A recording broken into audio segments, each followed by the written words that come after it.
An eye-opening study casts new light on the idea of good intentions having bad results in the classroom.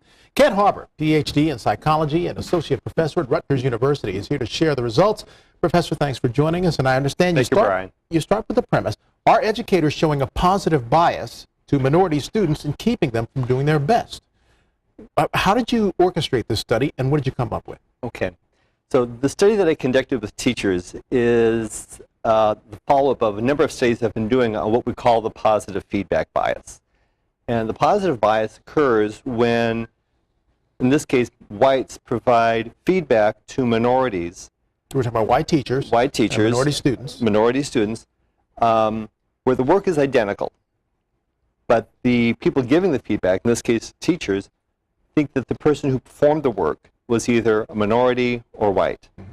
And when they think the person who performed the writing in this case was minority, they say more positive things and less critical things. And did your study come up with the idea, or was the idea that they were offering the positive commentary to help these students, or Great as question. a way to just say, well, let me just pass this over and go on to the next thing?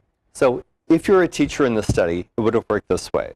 So here we have a writing sample from a student, and the student we want to see how the student will benefit from feedback. So please give your comments, teacher, on this writing sample. Mm-hmm.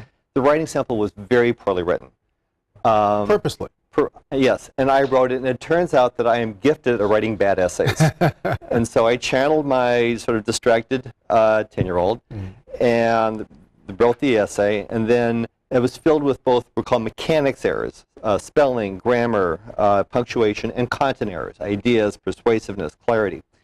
And then the teacher received the essay, and we said, if this was regular tutoring, you would know who you were working with. Well, here's the description sheet that the student completed about themselves.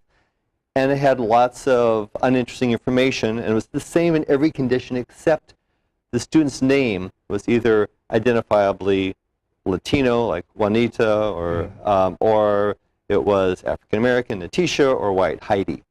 And then there's some other indications as well of race. And then the teacher was given the essay, and then they made their comments right on the essay. They hand wrote their comments. They also filled out a short briefing, like a grade form, that they thought would go from them to the student, and no one else would see it.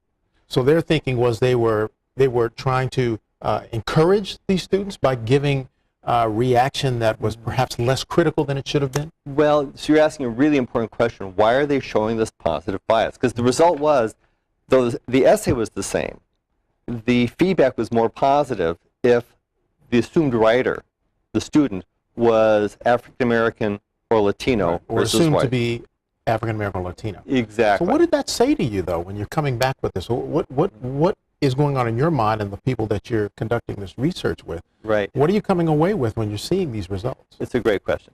So there really are two issues. One is, why does this bias occur? Why is this happening? And we think it's occurring. There's a number of candidate reasons. One is, well, maybe they have lower expectations of minorities, and they're just changing the bar. Or it could be that there's sort of like maybe a white guilt, or there's the sympathy. It turns out it doesn't seem to be any of those things principally.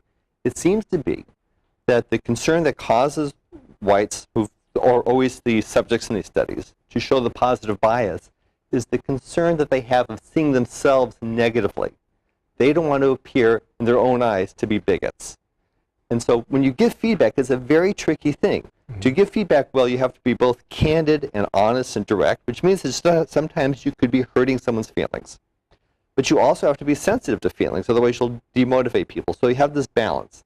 If you add to this balance the concern, does this person see me as a bigot, or do I see myself as a bigot, the balance shifts. And they tend to rein in the critical parts. They rein in the critical parts in order to protect themselves from their own self-condemnation. Right. Now we should say this study was only done on white teachers. Yes. It'd be interesting to see what you get from minority teachers. That's a great question. And I'm assuming that may be the next study that you do. But let me get back to this. Does the outgrowth of this suggest then that minority students might be getting shortchanged by the lack of real criticism? That's the real concern. So feedback is one of these, it's a critical central part of instruction. And we get it all the time, formally and informally. When the teacher gives you a grade saying, listen, you need to work more on punctuation here, or your ideas are not so clear, they provide you a roadmap of what you should be doing and where you should be directing your efforts. It's very subtle. Even right now as we're speaking, your head nods, the kinds of questions you're asking are giving me information about where I need to be clear, where I need to direct my conversation. And so without that information, or if the information is not trustworthy, it's really hard for the person who's learning to know where they should set their goals, how hard should they strive. Right. And without that, it's very hard to improve.